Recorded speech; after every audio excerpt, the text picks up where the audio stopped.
Your show will go live in 5 seconds. 4, 3, 2, 1. Lost voice.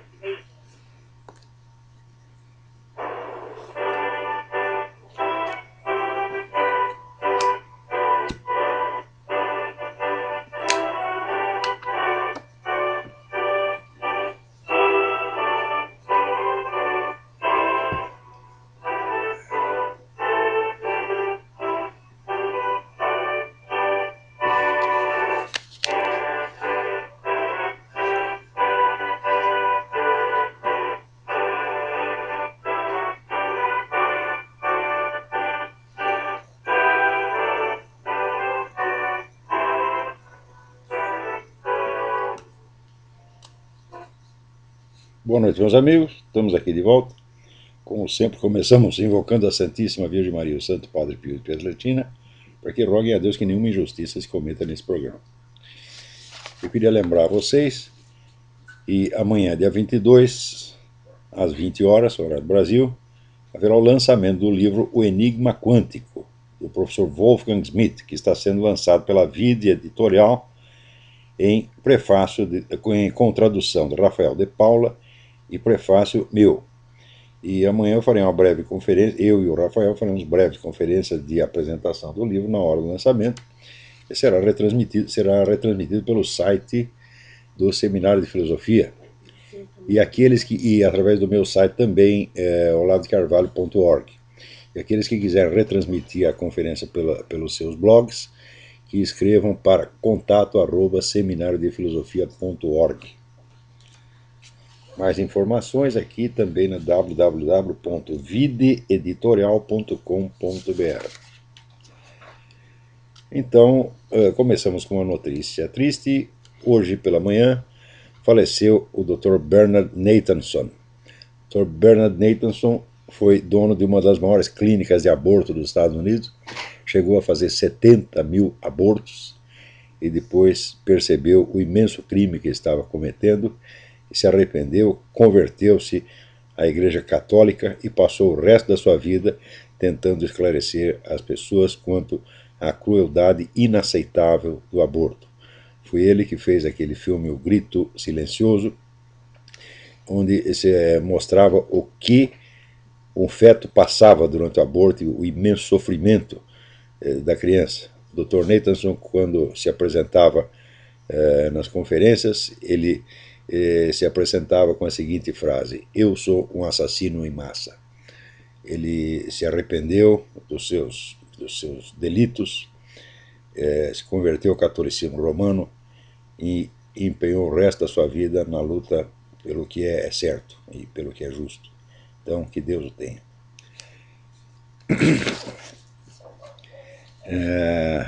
Aqui me chega uma carta, Levi Marcos Pereira, pedindo que eu esclarecesse mais alguma coisa a respeito da relação entre o governo russo e a Igreja Ortodoxa.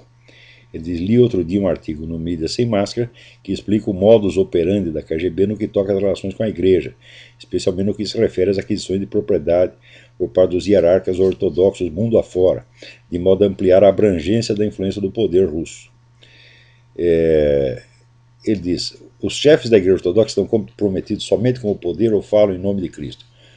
Olha, Levi, a pergunta não se aplica muito, porque qualquer sacerdote que seja regularmente ordenado, a missa que ele celebra é válida, o batismo que ele celebra é válido, a confissão que ele recebe é válida, a comunhão que ele dá é válida, é tudo válido do mesmo jeito. Agora, ele vai para o inferno. Tá certo? Então você nunca, o fiel tem muito que se preocupar com o que se passa na cabeça do padre. Tá certo? Principalmente porque hoje em dia você pode calcular que a maior parte dos padres o que tem na cabeça é pura merda. Tá certo? Não obstante, se o rito de ordenação dele foi válido, e este é um outro problema seríssimo, porque tem muito padre por aí que o rito dele de ordenação não é válido, sobretudo com todas as dúvidas que surgiram com relação aos novos ritos inventados aí pelo Concílio Vaticano II. Há motivos para duvidar da validade da ordenação de alguns padres. E também na Igreja Ortodoxa Russa, com toda a influência que o governo, tanto o governo soviético quanto o atual governo, tem dentro da igreja, muita coisa pode ter acontecido lá. Mas se o rito de ordenação foi válido, então não se preocupe. O máximo que pode acontecer é o seguinte: é você não aguentar o sermão, o sujeito começar a falar muita besteira e você ir embora. E foi embora. Eu, na primeira comunhão da minha filha, a primeira comunhão foi válida, porque o rito do padre já era velhinho, então a ordenação foi válida. Mas quando ele abriu a boca, eu tive que sair. Falei, eu vou sair, fumar um cigarro, para você ficar lá dentro, eu vou torcer o pescocinho do padre. E isso não vai ficar muito bem, né? Agora, com relação à igreja russa, nós não podemos esquecer que a igreja russa sempre foi uma igreja estatal, desde o início. No tempo do Tsar era a mesma coisa. A igreja é parte do governo. Uma igreja independente jamais existiu na Rússia. Então, quem quer que esteja no poder, manda na igreja. O Tsar mandava, depois veio o regime comunista, continuou mandando, e agora está lá o Vladimir Putin, manda da mesma maneira. Tá certo? Então, não é necessário, vamos dizer, uma operação especial para controlar a coisa, né? Então, sempre, a igreja russa sempre foi controlada. E sempre foi uma igreja extremamente apolítica, quer dizer, não se mete na política e faz o que o governo manda, obedece, fica quieto. O que é uma coisa que, vamos dizer, uma diferença brutal em relação à igreja do Ocidente, vamos dizer, cujos conflitos, né, já no tempo, na Idade Média, os conflitos com o Império, e depois os conflitos com os governos modernos são vamos dizer, parte da história, né? Então, por via das dúvidas, é bom estar alertado. Quer dizer, a probabilidade de você estar lá se confessando para um agente da KGB é muito grande. O agente da KGB ele vai absolver você dos seus pecados, sendo agente da KGB, te absolve dos seus pecados, e a absolvição é válida. E daí ele vai e conta tudo para a KGB, né? E ele mesmo comete um pecado gravíssimo, violando o segredo da confissão, né? E daí como é que ele vai fazer? Ele vai se confessar para outro padre que também é agente da KGB?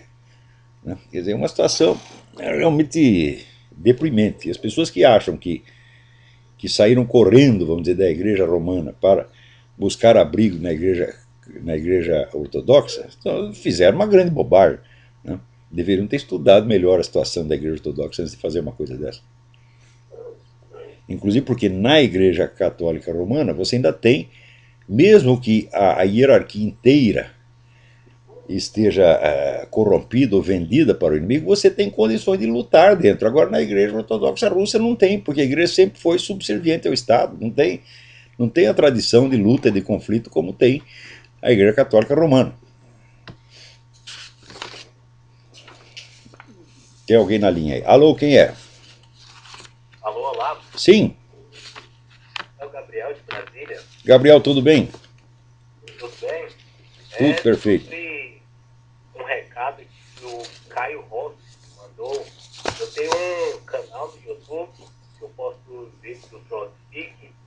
Eu coloquei o último vídeo da semana passada sobre ele. Ele me mandou aqui: Gabriel, peço que retire meu nome do título dos vídeos que postou ou tomarei medidas legais contra você. Ele não pode tomar medida legal nenhuma porque o vídeo é meu. Você reproduziu o meu vídeo, você está autorizado a reproduzir o meu vídeo. Agora, aqui falando em medidas legais, eu que posso tomar medidas legais contra ele, porque ele repassou aquela história a respeito do meu casamento, cometendo um óbvio crime, depois ele disse, não falou isso, não falou uma pinóia, está lá o texto que mostra que você falou. Não foi você que começou a história, mas você repassou, Caio repassou. Né?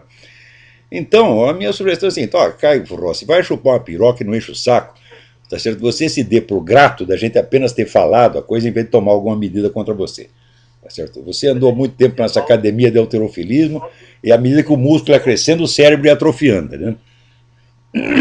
Só que tem inveja do senhor e não consegue fazer nada da vida e vive de fofoquinha, de picuinha. Mas é o tal negócio, se ele tem as suas ideias, então que publique uma série de livros, que dê um curso, que faça alguma coisa em vez de tentar desfazer o que os outros estão fazendo. Mas no Brasil está cheio de gente assim. Por isso que eu publiquei, já faz mais de 10 anos, eu publiquei aquele texto do José Reniero, Roedores da Glória, que são pessoas que só ficam fazendo isso. Qualquer pessoa que dá certo na vida, aparece um monte de filha da puta, de roedores da glória, de invejosos, de fracassado, só para torrar o saco. Então, eu gostaria só de deixar claro para esse Caio Rossi aí que os vídeos vão continuar e que eu não vou tirar o nome dele e que ele que vai mesmo. É isso mesmo. E se ele reclamar muito, e se for para advogado, não sei o que, você me avisa, que daí a gente toma as providências necessárias. Tá certo? Vamos dizer, o vídeo é meu, se alguém pudesse reclamar da reprodução, seria o dono do vídeo, o proprietário da imagem, que sou eu. E eu não estou reclamando nada, estou até agradecendo que você tenha divulgado isso. Menos um vigarista. É isso mesmo. Olavo. Agora é uma pena, porque o Caio Rossi é um rapaz inteligente, é um sujeito de muito talento. O que falta para ele não é talento, não é inteligência, é caráter, caráter. Falta vergonha nessa sua cara, Caio Rossi. Tá certo? Porque você, enquanto você pôde tirar proveito dos meus ensinamentos, você aprendeu muita coisa, não aprendeu pouco não, porque tu não é burro, tá certo? Mas depois, rapaz, é como diz, o fracasso subiu a cabeça. Né? Você viu que o outro está dando certo, que o outro tem lá um montão de alunos, etc. Então ele começa a fazer de conta que ele é superior aos outros alunos. Ah, as Olavetes, são todos QI 10. Eu digo, pô, meu Deus do céu, lá está cheio de professor universitário, gente altamente capacitada em várias profissões, muito mais inteligente do que 10 Caio Rossi. Agora chega o Caio Rossi, até, agora eu ouço esse outro bosta, como é o nome dele lá? Como é? O tal de Isaac, não sei das quantas, é. O cara, rapaz, ele começa, sabe o quê? Reclamando assim, você fica citando autores desconhecidos? Eu digo, uai, mas que eu saiba a função do jornalista, né? É pesquisar as coisas e informar aquilo que o público ainda não sabe. Por definição é assim. Agora o que é? Ele só quer que eu dê notícia velha? Só fala dos autores que todo mundo já leu? Quer dizer, eu vou citar o quê? Eu vou citar o Paulo Coelho? É o único autor que tu leu na vida, rapaz? O que é isto? Vai lamber sabão, né? Agora, é incrível, no Brasil as pessoas estão loucas, reclamar de que o sujeito cita autores desconhecidos. Agora, sabe qual é o autor desconhecido que ele reclama que eu citei? Saul Alinsky, o mentor do presidente dos Estados Unidos, o autor mais conhecido e comentado neste país aqui, mas não chegou ainda na Taba Tupiniquim, né? Ou pelo menos não chegou lá no bairro do Isaac, né? Quer dizer, desconhecido, até parece que ele é conhecido, né? Isaac é mundialmente conhecido, Saul Alinsky ninguém leu. Ó, Saul Alinsky é um bom filho da puta, mas dizer que ele é desconhecido, ora, porra, né? O Saul Alinsky está para o Barack Obama como Karl Marx está para Lenin. Você nunca vai entender pinciroca do que o Obama está fazendo se você não ler o livro do Saul Alinsky, Rules for Radicals, Regras para os Radicais. É um livro tão famoso que até já tem a paródia conservadora, Rules for Conservative Radicals, né? Quando o livro cria a sua paródia, quer dizer que está muito famoso. É como o livro do Mortimer Adler, que escreveu o livro How to Read a Book. Daí um sujeito escreveu outro livro, How to Read Two Books. Então, aqui diz que o governador Sérgio Cabral está oferecendo um palacete no Rio de Janeiro para a instalação do Instituto Lula. Então, isso significa o seguinte, a Académie Française que se cuide, né? A Universidade de Princeton que se cuide, porque vai haver aí um templo da alta cultura, né? Promovida pelo Sérgio Cabral, o prefeito Eduardo Paes, o empresário Eike Batista. Eike Batista é aquele que está lá, mandou destruir aqueles painéis feitos por um pintor brasileiro. Esqueci o nome do pintor agora, eu estou ficando velho, o pintor é conhecido. No Hotel Glória, tinha lá uns painéis, uns azulejos fantásticos, né, que estão lá há 50 anos, feito por um grande pintor brasileiro, o mandou tirar tudo. Quer dizer, esse é o conceito de cultura que tem esse cara, porra. Né? Tira o painel lá e põe a bandeira do PT, ou põe o retrato da dona Dilma, né? Que, então, o Jornal Jabor acha a Dilma lindíssima e cultíssima. Ó, meu filho, isso aí já é perversão sexual, você me desculpa, pô. Né? Que você acha ela bonita, fala, bom, seu gosto pode ser relativo, né? Tem gente até que acha eu bonito, fala, puta merda, então por que não pode achar a Dilma? Tá certo, acha bonitinha. Mas culta, puta que pariu. Perguntaram para a mulher o nome de um livro que ela tinha lido, ela disse, eu li um livro que foi tão importante na minha vida, acabei de ler, como é o título? Esqueci. O único livro que ela leu na vida, se é que leu, ela já esqueceu o título, porra. Ela está lendo assim, ela lê a linha 1, lê a 2, e quando chega na 3 já esqueceu a 1. Quer dizer, o conceito de cultura no Brasil, olha, intelectual no Brasil é o quê? é o Chico Buarque de Holanda, é o Dr. Emir Sader. Então, meus filhos, vocês não têm ideia da debacle que é isso aí. Porque cultura no Brasil é só um negócio para você exibir, para você fazer bonito, não tem funcionalidade, não tem utilidade. Né? Aqui nos Estados Unidos, que é um país culturalmente decadente em comparação com o que era nos anos 40, 50, você tem, vamos dizer, uma pleiade enorme de intelectuais altamente capacitados a discutir tudo, a analisar tudo. Não passa um fato sem que haja análises sérias, profundas, das quais vão resultar projetos de lei, discussões no parlamento, decisões presidenciais, né, a política, a orientação da educação, a orientação do sistema de defesa, tudo sai dessas discussões. Quer dizer, você tem milhares, centenas de milhares de pessoas altamente capacitadas. Então, quer dizer, hoje tem, digamos, 5 centenas de milhares. Certo? Se você recuar 30, 40 anos, tinha 10 centenas de milhares, tem 1 milhão. Então, baixou para metade, o pessoal está preocupado achando que o negócio decaiu. Outro dia eu estava lendo aí um artigo sobre a decadência da língua inglesa. Então o cara estava se queixando que a língua inglesa está muito decadente, está uma merda, que as pessoas hoje falam de uma maneira muito vaga. Né? Eu digo, ai, meu Deus do céu, mas linguagem vaga eles usavam no Brasil nos anos 60. Agora usa a linguagem de macaco, porra, macaco.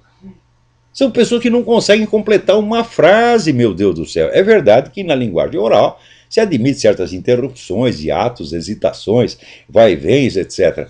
Mas pessoas como Dona Dilma e o seu Lula abusam disso, eles não conseguem completar uma. Olha, vocês ouçam as minhas aulas, de vez em quando eu também faço umas coisas entrecortadas, né, até para, vamos dizer, fazer um parênteses. Às vezes você começa a fazer um parênteses se prolonga, isso acontece normalmente na linguagem oral. Mas você vai lá, você pega a transcrição, você vê que eu falo, às vezes, parágrafos de 10 linhas, sem um ponto no meio, e sem perder o fio da meada. Qualquer pessoa culta tem que ser capaz de fazer isto, meu Deus do céu, montar parágrafos, períodos longos, com articulação, com lógica, com começo, meio e fim. Dona Dilma e seu Lula nunca foram capazes de fazer isto. Né? Quando você pega agora, vamos pegar um professor universitário, uma pessoa capacitada, Fernando Henrique Cardoso. O Fernando Henrique Cardoso deu uma entrevista outro dia fazendo certas análises do governo Obama que são absolutamente primárias e bobocas. Ele acredita assim que esse negócio dos estímulos, ele diz, isso não estava no programa do Obama, ele foi forçado a fazer pelas circunstâncias. Ô Fernando Henrique, ô presidente, o que é isso? Vai ler um pouco. Esse negócio está nos planos dessa gente há 50 anos, porra! Estatizar os bancos, eles estatizaram. Criaram a crise da Previdência para derrubar os bancos e para poder estatizar, e o Obama fez. Coitado do Obama, foi obrigado a fazer isso pelas circunstâncias. Pô, meu Deus do céu! Mas no Brasil, assim, o cara virou professor universitário, ele vai lá, faz a tese dele, e daí acabou. Chegou a ser o coroamento da sua carreira intelectual, nunca mais estuda merda nenhuma. Quem é que não sabe que é assim? Olha, nos anos 70, eu já li, né, era o livro Teoria da História do Brasil, do Zé Honório Rodrigues, que era um cara esquerdinha pra caramba, mas era um grande historiador, um grande intelectual, um homem seríssimo, tinha uma maior prestação por ele. E ele já reclamava desse negócio, como é que é a universidade brasileira. Assim, na universidade francesa, uma tese de doutoramento é uma coisa que o sujeito faz depois de ele lecionar 30 ou 40 anos. Então a tese de doutoramento é o coroamento de uma vida de estudos e de pesquisa. Então ele, na sua tese doutoral, ele expõe as conclusões de toda a sua vida.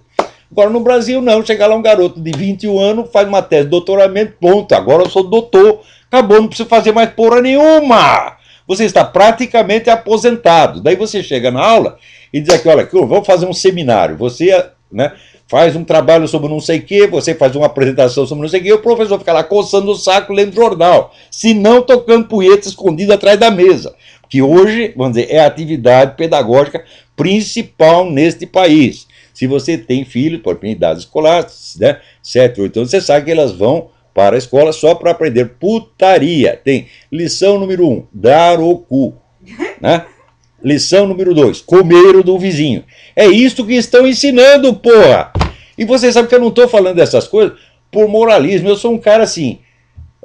olha, eu obedeço a moral porque a igreja me manda, mas eu, por vocação, sou um imoralista tremendo, tá entendendo?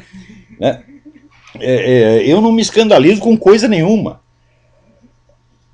Mas a gente vê que tudo isso que estão fazendo no ensino brasileiro não é que vai acabar com a moral sexual, não é que vai virar todo mundo viado. Bom, se virar todo mundo viado, bom, isso aí não é um grande problema, né? Afinal de contas, o sujeito sendo viado, ele pode continuar cumprindo seus deveres, pagando imposto, cumprindo as leis, etc, etc. Mas não é isto que vai resultar. O que vocês estão fazendo é corroer todo o senso da distinção entre o bem e o mal, entre, vamos dizer, o que é a regra e o que é a exceção, e vocês vão criar uma geração de criminosos, gente. Você vê, já existe a estatística, o professor Luiz Farias outro dia mostrou, eu não tenho aqui o link de cabeça, mas a correlação estatística entre escolaridade e criminalidade. Quanto mais crianças você põe na escola, mais crianças viram criminosas. E isso vai aumentar muito. Esse negócio de professor bater, de aluno bater em professor, tocar fogo na cabeça, no cabelo da professora, derrubar o professor da escada, tá certo? Assaltar o professor, está virando moda no Brasil. É? Aqui também começou a virar moda, mas não tanto quanto no Brasil, né? Em Nova York isso aconteceu. Sabe o que a prefeitura de Nova York fez? Privatizou as escolas. Falou, nós não aguentamos cuidar desse abacaxi. Então, vendeu as escolas. Né? Isso aí vai fazer o quê? Mais de 10 anos. Né? E o negócio de violência escolar aqui diminuiu muito nos últimos anos, mas no Brasil está crescendo. Eu vou dizer para vocês por que acontece. Essas coisas, vamos dizer, de movimento gay, feminismo, as coisas, todos esses movimentos, elas têm uma função na sociedade. Qual é a função? A função é representar a contrapartida crítica do sistema. Então, como você vê os defeitos do sistema, então você enfatiza os valores contrários, que são hipotéticos, que às vezes são valores somente na sua cabeça. Isto tem uma função e tem uma utilidade, que é para o sistema não ficar muito cheio de si e não achar que ele representa a verdade definitiva. Porém, quando você pega esses contravalores críticos e os faz com que eles próprios se transformem na norma, meu filho, aí é loucura mesmo. Por exemplo, né, Dostoiévski, quando esteve na cadeia, ele disse que ali ele conheceu algumas das melhores pessoas que ele tinha conhecido na vida toda. Então como é que nós vamos dizer agora? Então só tem pessoas boas na cadeia, então o que nós temos que fazer? Nós temos que fazer soltar os criminosos e prender os outros. Aí já é a lógica do Dr. Simão Bacamarte. Quando você repara que existem elementos de loucura nas pessoas normais e elementos de sanidade nos loucos, daí você... É claro que isso existe, mas é uma questão de proporção.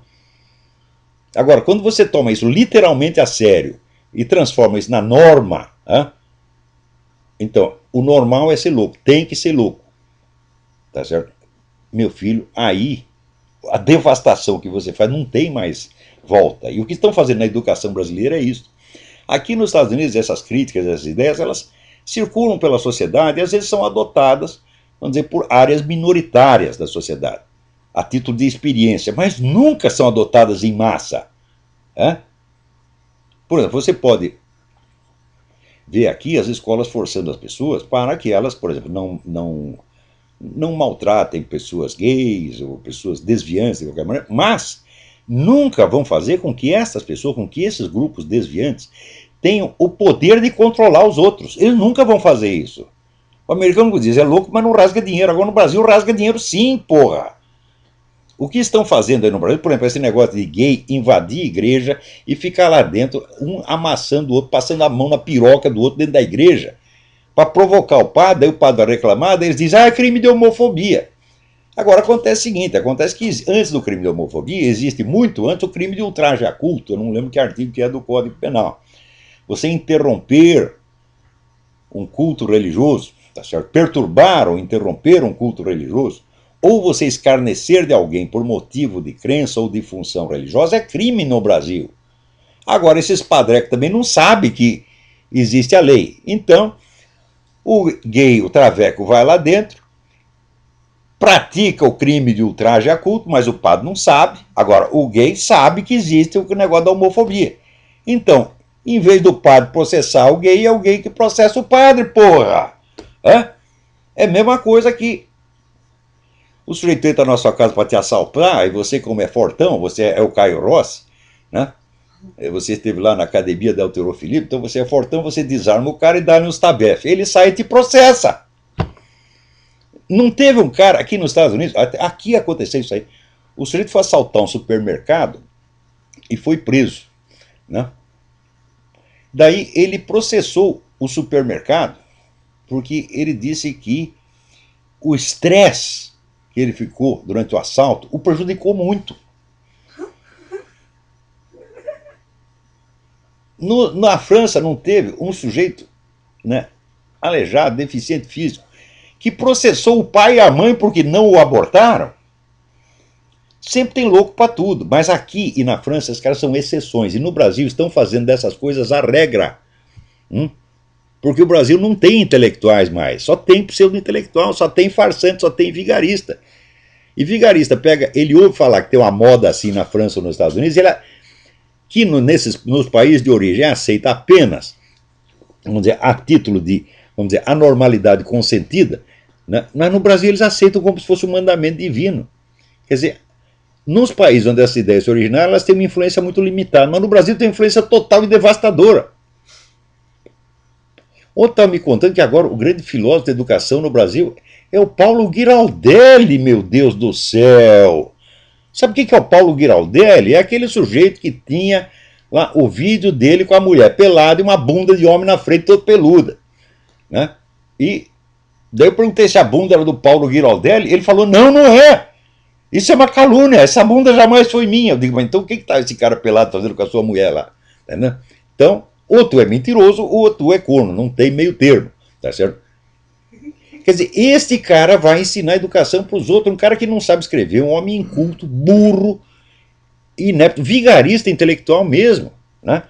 É aquele cara que eu citei lá um negócio de Platão, ele disse, não é assim. Daí eu peguei e citei o texto original e falei, não é assim. Daí eu peguei o texto grego, caralho! E por lá, tá aqui o texto grego. Ele, não, não é assim. Fala, bom, então não tem jeito, meu filho. Quer dizer que se você acha que o próprio texto do Platão, escrito em grego, na língua original, né, entende menos de Platão do que você, então só tem um remédio para você, meu filho, é dar o cu, que é o que você está ensinando os outros a fazer. Aliás, agora diz que tem um monte de brasileiro fazendo operação transexual na Tailândia. Olha, eu sou inteiramente a favor, eu sou inteiramente solidário.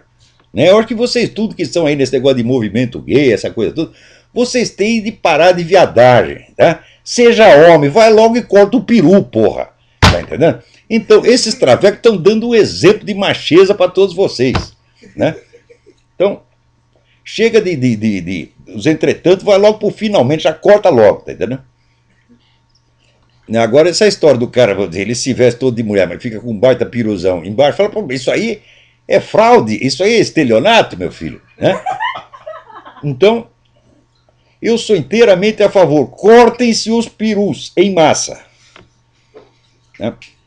Tem mais alguém na linha? Alô, quem é? Oi, Olavo. Oi, tudo bem? Oi, o Ricardo Vitor de Belo Horizonte. Ricardo, tudo bem? Semana passada eu falei daquele Arthur Sotomayor, né? Agora eu descobri outro, rapaz. Tem um senhor na internet, vamos ser respeitosos, né? Alfredo Bernatti. Ele escreveu livros em PDF falando que Jesus não existiu. Ué, e que prova ele tem de que ele mesmo existe? O cara publicar um texto de PDF não quer dizer que ele existe.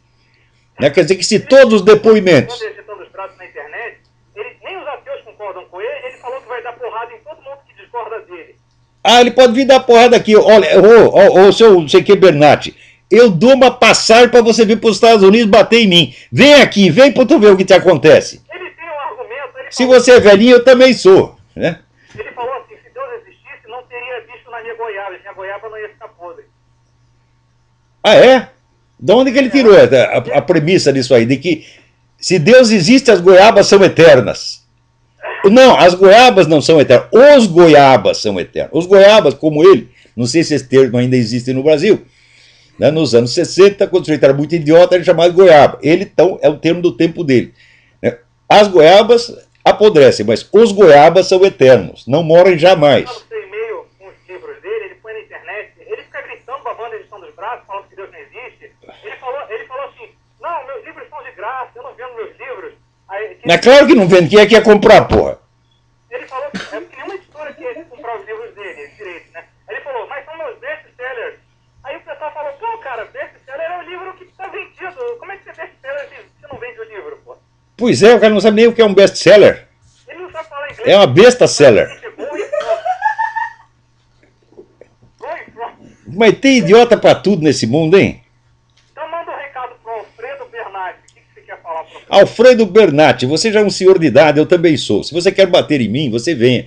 Eu lhe dou uma passagem. Eu vou ter que comprar passagem com antecedência, porque é mais barato. Se eu for comprar para amanhã, vai sair caro. Então eu compro a passagem para daqui 6 meses para você vir aqui bater em mim, tá bom?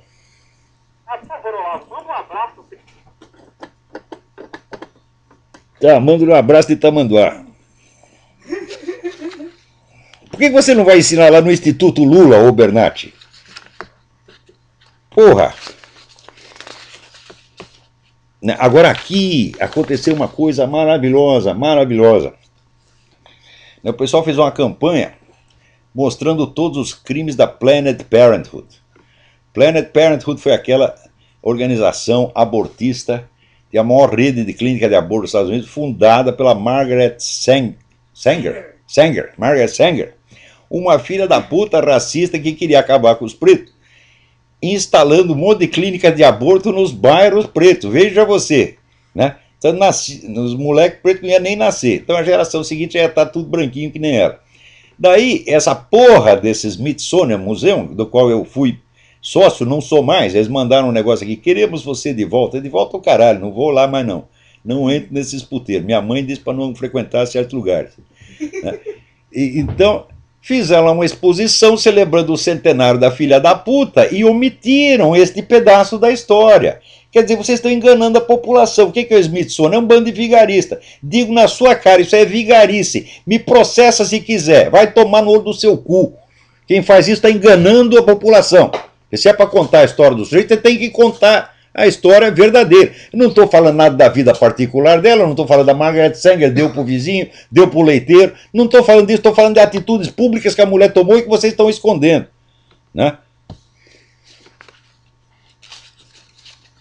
Agora, aqui, né, me manda um artigo do Milton Ratum, que saiu no Estado de São Paulo, né, dizendo que esse movimento que está havendo lá no Oriente Médio, isso é tudo uma maravilha, é a democracia. Eu digo, mas, meu Deus do céu, olha, nunca houve democracia em nenhum daqueles países e não vai haver, só vai haver no Iraque, porque os Estados Unidos foram lá e implantaram o negócio, daí pôr um monte de marine lá para tomar conta.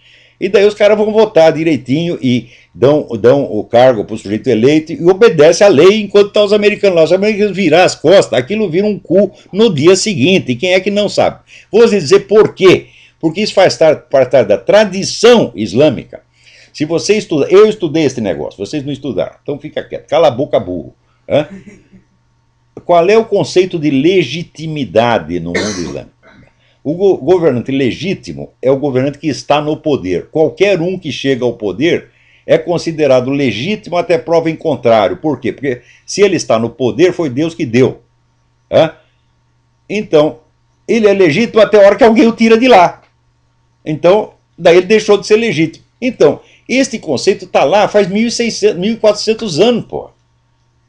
Então, se os caras foram educados na base de que todo governo é legítimo desde que ele exista, então significa o seguinte, o que vigora é a lei do cão, é a lei do mais forte. O sujeito chegou lá, ele é legítimo no dia seguinte e vai todo mundo puxar saco. Sempre foi assim e sempre será. Como é que você vai implantar a democracia num lugar assim? Para implantar a democracia, você tem que pegar, vou dizer como é que faz, vou dar uma receita. Né? Se eu fosse governando o mundo, né, como o Obama pretende ser, né, eu dizia, bom, eu quero implantar a democracia nos países islâmicos. Então o que você vai fazer? Você tem que reunir todos os teólogos do mundo islâmico e dizer, meu filho, você vai ter que inventar uma outra interpretação do Corão e vai ter que disseminar essa nova interpretação durante 2 ou 3 séculos, até as pessoas entenderem que nem todo governo constituído é legítimo. Daí, a hora que eles entenderem que existe uma legitimidade em si, quer dizer, existem traços objetivos que caracterizam um governo legítimo, que pode distinguir de um governo ilegítimo, como se aprendeu no Ocidente, quando eles aprenderem isso, daí talvez eles consigam montar uma democracia que dure.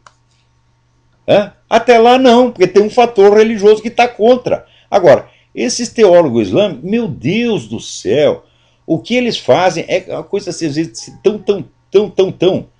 tão absurda. Agora você veja, por exemplo, tem lá um rapaz peraí, deixa eu ver se eu acho aqui.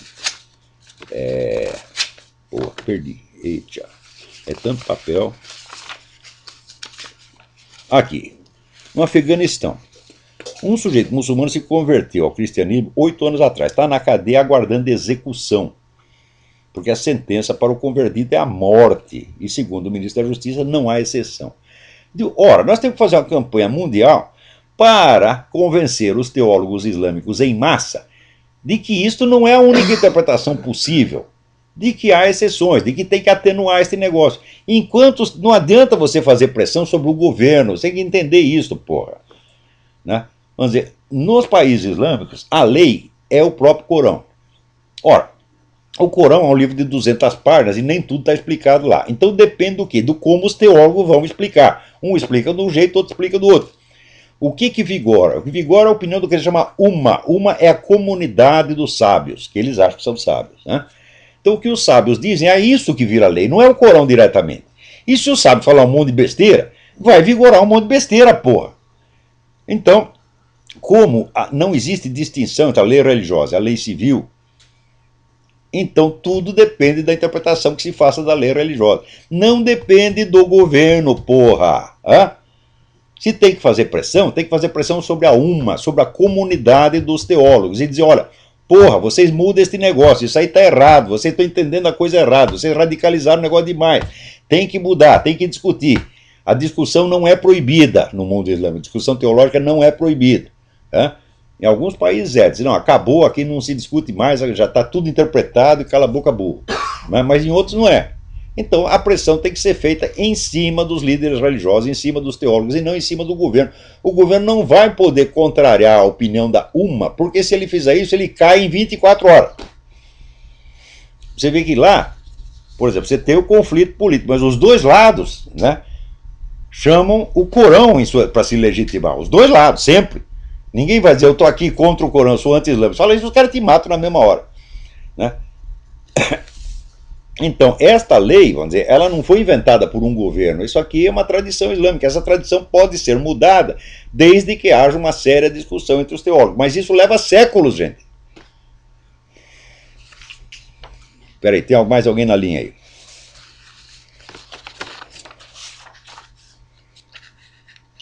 Alô, quem é? Alô? Epa. Ferrou. Aqui, o Marcos da Silva Biancardi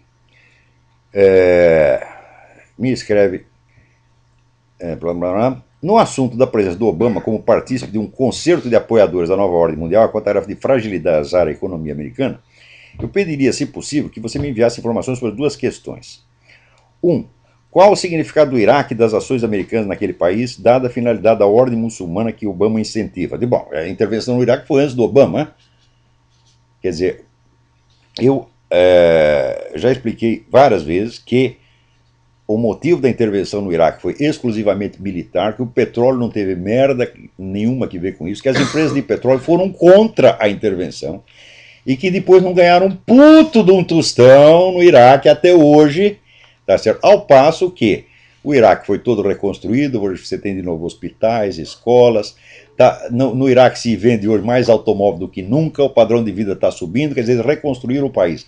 O que eles fizeram no Iraque, eu acho assim, o George Bush na política interna só fez cagada. A única coisa boa que ele fez foi invadir o Iraque e criar o país de novo, do zero. Foi o maior e melhor presidente que o Iraque já teve.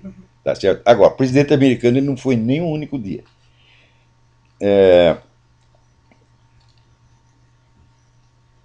Pergunta, por que as forças multinacionais que estão lá, sob a chefia americana, não permitem ali também a implantação definitiva de um poder islamita? Muito bem. Quando eles começaram a operação, que foi no governo Bush, o objetivo era exclusivamente militar e iria, evidentemente, contornar toda a questão religiosa. Não se fala mais na questão religiosa. Quiseram inaugurar uma política civil democrática na qual todas as facções religiosas pudessem participar igualmente. Ali no Iraque havia condição para fazer isto. Por quê? Porque a facção radical dominante não era a Fraternidade Islâmica, e sim era o partido Ba'ath do Saddam Hussein, cujo partido a invasão americana destruiu por completo. Então não havia facções radicais capazes de tomar o poder no Iraque no dia seguinte. Ao contrário do que acontece no Egito, porra. Exatamente o contrário. Então, destruído o partido Ba'ath, havia condições para se implantar a democracia. No Egito, o que você vai fazer? Destruir a fraternidade islâmica? Não pode, porra. Então não é a mesma coisa. Segundo, qual seria a lógica maior da elite global para a destruição dos Estados Unidos? Muito bem, aí é um problema que é de uma ambiguidade, assim, de um caráter paradoxal, que deve fazer esses camaradas da nova ordem mundial perder o sono todos os dias. Porque, por um lado, eles têm que quebrar a soberania dos Estados Unidos e de Israel, que são os maiores obstáculos que existem à implantação de um governo mundial. Por exemplo, já expliquei aqui, se os Estados Unidos se submeterem ao Tribunal Penal Internacional, então pode vir um juiz da Suíça, da Alemanha, da Zâmbia, de Uganda, e mandar prender o presidente americano. Então acabou a soberania. Os americanos não podem aceitar isso. Então, por isso mesmo, o pessoal da nova ordem global entende que se não quebrar a espinha da soberania americana, não virá governo mundial, ou pelo menos não terá o poder que eles pretendem que tenha. Para quebrar a soberania, precisa quebrar a economia também. Só que tem o seguinte problema. Dos 3 esquemas globalistas que existem, que é esse esquema ocidental, o esquema russo-chinês e o esquema islâmico, o esquema ocidental só tem como base militar, como suporte militar, os próprios Estados Unidos. Então, eles querem quebrar a espinha do país, mas não podem quebrar por completo. Então, o que eles fazem? Fica fazendo esse jogo de morde e assopra. Como é que eles vão sair dessa? Eu não sei. Eu não sou Nelson Rockefeller, não sou Jorge Soros, não tenho nada a ver com isso. Eles que se arrumem. Então, você vê a ambiguidade do que eles fazem. Então, por um lado, eles tinham que assegurar, vamos dizer, a segurança americana no Iraque. Fizeram isso, tá certo? Mas, por outro lado, estão abrindo as portas dos Estados Unidos para a invasão islâmica. Não invasão de imigrantes, a invasão dos altos círculos. Esse pessoal muçulmano aqui está comprando todo mundo, é uma compra de consciência que já teve na história dos Estados Unidos. Leiam lá o livro The Muslim Mafia e vocês vão ver que não é pouca porcaria aquele negócio. Então, eles combatem os islâmicos num lugar do planeta e ajudam no outro. Esta ambiguidade é em parte calculada, mas em parte reflete apenas confusão, porque você pensa, né, para acreditar que existe assim, um poder secreto que controla tudo, o cara precisa ser muito trouxa. O que existe é grupos e pessoas que querem mandar em tudo e querem controlar tudo, mas às vezes não controlam sequer os seus próprios peidos. Você tá entendendo? Ele está lá sentado segurando o peido sai. Isso já deve ter acontecido para os Rockefellers, para o George Soros, acontece até a mim, vocês viram que coisa, os meus peidos não me obedecem. Então, o que existe é a presunção de mandar no mundo. Então tem 3 grupos muito fortes, com muito dinheiro, querendo mandar no mundo. Agora, eles não agem de maneira coerente, eles erram. Né? Este plano, vamos dizer, dos Rockefellers, etc., já era para ter dado certo há muito tempo. Né? Eles calculavam que quando chegasse no ano 2000 já estaria tudo montado o governo mundial, e não está ainda, porra. Né? Então, eu acho que esse governo mundial será sempre um fracasso. É que nem aquele rapaz que outro dia no Chile desembarcou lá o David Rockefeller, já velhinho na cadeira de roda, e um chileno falou: vai pra casa, filha da puta, nós não queremos seu governo mundial, vai a merda. Né? Aí, e ele dizia: o seu governo mundial vai falhar, vai fracassar. É claro que vai fracassar. Né? Todo projeto, vamos dizer, de poder excessivo, ele fracassa por definição. Júlio César fracassou, Alexandre o Grande fracassou, Stalin fracassou, Mao Tse Tung fracassou, Gengis Khan fracassou, Hitler fracassou, e esses caras vão fracassar também. Os 3 grupos, russo, chinês, os islâmicos e essa turma do Rockefeller, vão todos falhar. Mas falando nisso, alguém me pede, né, como é que eu posso me informar melhor sobre este negócio de nova ordem mundial. Né? Então, eu fiz aqui uma lista dos principais livros que as pessoas deveriam ler a respeito. Agora, peraí, a lista está achei, está aqui. Sobre esse negócio de nova ordem mundial, todo mundo fala muita besteira no Brasil, porque as pessoas discutem no Brasil pelo imaginário, né? É coisa assim que passou pela cabeça delas. Eles não sabem que existe um treco chamado fato e outro treco chamado documento. Então fica tudo na base do achismo. Então aqui eu fiz uma seleção, vamos dizer, de 13 livros, sem cuja leitura o sujeito não pode abrir a boca para falar sobre o governo mundial. Isso aqui é o beabá, o beabá. Isso aqui, quer dizer, o estudo do assunto começa com esses 13 livros. O primeiro é o livro do H.G. Wells, Herbert George Wells, The Open Conspiracy, que é o livro clássico do projeto do governo mundial, elaborado já nos anos 30. Herbert George Wells era um cara importante nos círculos fabianos. O fabianismo é uma variante do socialismo que pretende implantar o socialismo não por meios revolucionários, mas através de medidas legislativas e burocráticas, que é exatamente o que está sendo feito no mundo. Não quer dizer que fosse uma dissidência do movimento comunista, porque sempre houve cumplicidade entre uma coisa e outra. Quer dizer, você tenta pelo meio revolucionário, insurrecional. Se der errado, você vai pelo meio legal, administrativo, burocrático. Se isso aqui der errado, você volta para o esquema revolucionário. Sempre foi assim e sempre será. Então, o projeto do governo mundial está lá exposto, não é a primeira exposição, mas é, vamos dizer, a primeira exposição total do projeto. Então, se você não leu nem o projeto, então não dá para você saber o que está acontecendo. Agora, se você lê o projeto e vê aqui, ó, o sujeito está dizendo que eles vão fazer isto, mais isso, mais isso, mais isso. Então você sabe que, pelo menos, como intenção, a coisa já existe. Portanto, não é uma hipótese, tá? É uma declaração de intenções. O segundo documento fundamental é o livro do professor Carroll Quigley. Quigley escreve Q-U-I-G-L-E-Y, que se chama Tragedy and Hope, uma história do mundo no nosso tempo. O Carroll Quigley foi assessor de pessoas do tipo Rockefeller, não digo que fosse o Rockefeller, quer dizer, que são os grandes cérebros aí da nova ordem mundial, e ele conta no livro todo o projeto, como é que é, e ele apoia o projeto, tal como H.G. Wells. O Wells era um adepto do governo mundial, um formulador e grande adepto e apóstolo do governo mundial. O Carroll Quigley também. O Quigley só acha que, ele só não gosta que a coisa seja tão escondida. Na verdade, nunca foi totalmente escondida, é apenas discreto. E o Quigley acha que a coisa devia ser objeto de discussão em público. Ele diz, nós podemos enfrentar a discussão em público porque nós ganharemos a discussão. Então, o terceiro livro é o livro do G. Edward Griffin. Griffin escreve G-R-I-F-F-I-N.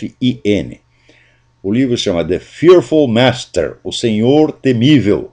É um livro sobre a ONU e como é a modalidade de ação da ONU, especialmente na África, onde arrasou dezenas de países, derrubou um monte de governos legalmente constituídos, instaurou ditaduras, promoveu genocídio, etc. Para você ver que a ONU ainda tem, no Brasil você ainda tem a ideia da ONU como apenas uma assembleia de países, né, que não tem poder nenhum, o poder é apenas delegado pelo país. Não é assim de maneira alguma. Há muito tempo já não é assim. Quarto livro, o livro do Stanley Monteith. Monteith escreve M-O-N-T-I-E-T-H. O livro chama-se Brotherhood of Darkness, a Irmandade das Trevas. Então, esse livro é o melhor que existe sobre a participação de sociedades esotéricas e secretas dentro deste, semi-secretas, dentro deste plano da nova ordem mundial. Uma interpretação extremamente equilibrada e muito bem informada. Quinto livro, o livro que eu já citei dezenas de vezes, o livro do Lee Penn, P-E-N-N. O livro chama-se False Dawn, a Falsa Aurora, com o subtítulo The United Religious Initiative, Globalism and the Quest for a One World Religion. Quer dizer, a iniciativa, tem uma entidade que chama United Religious Initiative, Iniciativa das Religiões Unidas, o globalismo e a busca por uma religião mundial. Então está lá abundantemente documentado. Esse livro é constituído sobretudo de documentos mostrando o desenvolvimento das discussões e projetos para fundir todas as religiões tradicionais, as religiões novas, numa religião biônica a ser implantada pela ONU. E está lá, olha, o número de pessoas que participaram dessas discussões e projetos é um negócio impressionante. Gente de muito peso, tá certo? Está lá George Bush, estava o Papa João Paulo II, está todo mundo metido nisso. Aquilo que o Malachi Martin contou no livro The Windswept House, A Casa Batida pelo Vento, ele contou sob forma romanceada que a intervenção deste pessoal da religião global dentro da Igreja Católica, aquilo é tudo verdade. Ele escreveu sob forma de romance porque os personagens estavam vivos e poderiam processar. Então ele simplesmente trocou os nomes, mas já está publicada a lista de quem corresponde a quem, e quando você tem lá a lista, você vê que aquilo aconteceu mesmo. Sexto livro, o livro do Cliff Kincaid, é o homem do Accuracy in Media. O livro chama-se Global Bondage, Servidão Global, o plano das Nações Unidas para governar o mundo.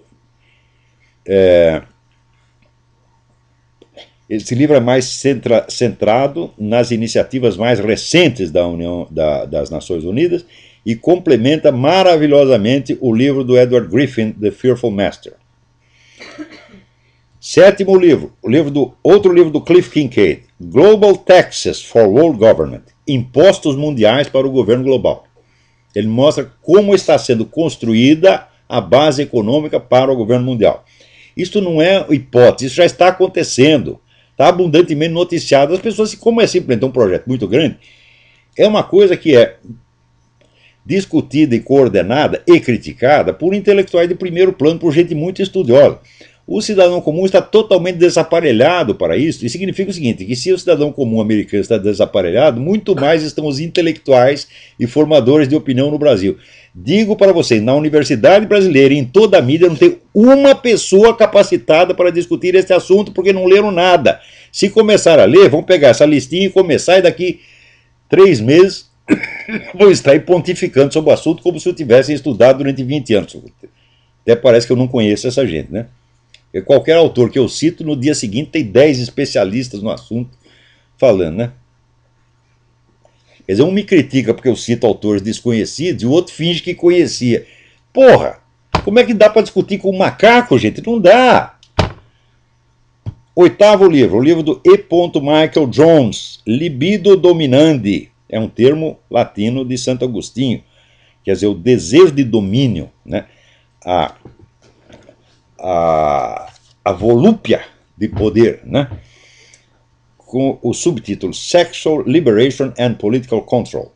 Então, mostrando como, pelo menos há 2 séculos, essas campanhas de liberação sexual estão sendo usadas para criar mais controle social. É um negócio do pão e circo, só que agora não é mais pão e circo, é buceta e circo. Você libera, né, o sexo e as pessoas, atrás do prazer, elas aceitam mais e mais e mais e mais controle estatal em cima delas.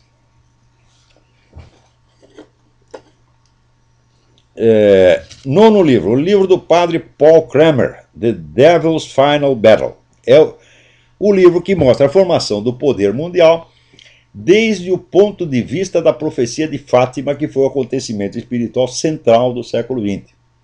Então, vamos dizer, é a profecia de Fátima que nos fornece um ponto de vista unificado para você entender, vamos dizer, a unidade do processo. Então esse livro é absolutamente indispensável. 10º livro, livro do jornalista espanhol Daniel Stulin, The True Story of the Bilderberg Group.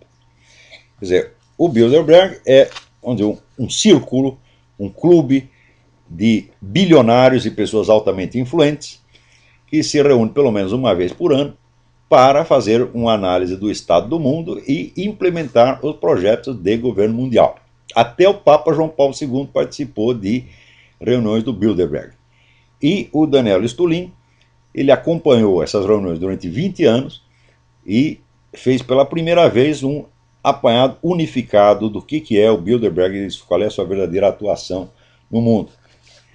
11º título, Philip Darrell Collins e Paul David Collins. Collins é C-O-L-L-I-N-S. The Ascendancy of the Scientific Dictatorship. A função da ciência e da tecnologia na constituição do poder mundial. Um livro da mais alta importância. 12º livro, Hervé Rissan. Rissan escreve-se R-Y-S-S-E-N. Les Espérances Planétariennes. As Esperanças Planetárias. É um livro sobre, o imaginário, as mudanças do imaginário e do sentimento coletivo que estão sendo, realizadas para tornar palatável, ou pelo menos não é palatável, para tornar insensível a formação da nova ordem mundial, de modo que esse poder mundial esteja constituído diante dos olhos de todo mundo, sem que as pessoas sequer percebam. Tanto que até hoje tem gente que tem a cara de pau de dizer que isso é uma hipótese, isso é uma opinião. Meu Deus do céu. Se o sujeito diz, eu vou fazer isso assim, assim, assim, assim. Depois ele diz, eu estou fazendo, pá, pá, pá, pá. Depois ele diz, já está dando certo. Eu venho e conto o que o cara está fazendo e ele diz que é hipótese. Significa que você não sabe o que é uma hipótese. Né? Hipótese é assim, eu sem ter, né, vamos dizer, a minuta dos planos, a narração das ações, o depoimento do próprio interessado, eu conjeturasse, eu acho que o sujeito está fazendo assim, assim, assim. Mas não é o que acho, eles mesmos estão dizendo, meu Deus do céu. A coisa se existe algo que está bem documentado no mundo, é a formação do poder global. Então, aqui, 13º livro, Ted Flynn, F-L-Y-N-N, Hope of the Wicked, a esperança dos wicked é malicioso, né? A esperança dos maus. The Master Plan to Rule the World, o plano geral para o domínio do mundo. Então, esses 3 livros são o beabá desse assunto. Então, se o cara não leu pelo menos esses 13, não leu e pensou sobre isso aí, não tem condição de abrir a boca sobre o assunto. Olha, eu li centenas de livros sobre isso, centenas. E desses centenas eu selecionei esse aqui porque são aqueles que, vamos dizer, primeiro, tem as informações mais básicas. Segundo, são os mais simples, os mais interessantes de ler. Tá certo? E terceiro, enfocam o assunto do ponto de vista geral. Agora, se você for partir, vamos dizer, para os estudos sobre pontos determinados, então a bibliografia não acaba mais. Tá certo? Dá para você lotar bibliotecas inteiras. E mesmo tudo que eu li, que são algumas centenas de livros, olha, é nada no conjunto. Né? Muito bem, o que mais nós temos aqui? Aqui.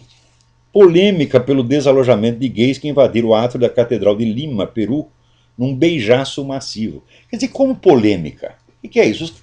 Olha, quando começou esse negócio de movimento gay, eu disse, daqui a alguns anos eles vão começar a entrar dentro das igrejas e criar situações constrangedoras para humilhar o padre, humilhar os fiéis, humilhar o rabino, tá certo? E quando essas autoridades religiosas tomarem alguma providência para expulsá-los, eles vão clamar que é crime de homofobia. Quer dizer, vão criar essa situação premeditadamente. Imediatamente apareceu 15 porta-vozes, né, do movimento gay, dizendo, onde já se viu, isso é paranoia, ele está nos atribuindo intenções que não tem. Falando, não foi interpretação minha. Eu li os documentos nos quais vocês dizem que vão fazer isso. São planos que estão lá muito, muito bem documentados. Eles só vão. A gente só tem que ver o seguinte: qual é o estágio de implementação do plano. Né? Então, agora, esse negócio de fazer beijar, ficar lá dando amasso dentro de igreja, que é uma coisa que um casal heterossexual não pode fazer, se fizer vai preso, tá certo? Que era, uns anos atrás, era apenas um plano e que foi testado em pontos específicos aqui dos Estados Unidos e de outros países, agora está virando norma geral. Isso quer dizer que daqui a uns anos será impossível, preste bem atenção, impossível realizar qualquer cerimônia religiosa em público sem o risco deste tipo de ofensa premeditada, maligna, maliciosa, mal intencionada. Então, por hoje é só. E alguém me pergunta aqui, como posso ter acesso à sua entrevista? Ele escreve Jerry Nyquist, não é Jerry, é Jeffrey, J-E-F-F-R-E-Y, Jeffrey Nyquist. A transcrição que o próprio Jeffrey Nyquist fez da entrevista, a transcrição resumida, já está no ar online na minha página e na página do Inter-American Institute, www.theinteramerican.org. Quanto, vamos dizer, à transmissão gravada, eu não sei nem que dia o Nyquist vai colocar isso no ar, mas tudo que eu disse já está lá na transcrição que ele fez. Então tá, até a semana que vem, muito obrigado.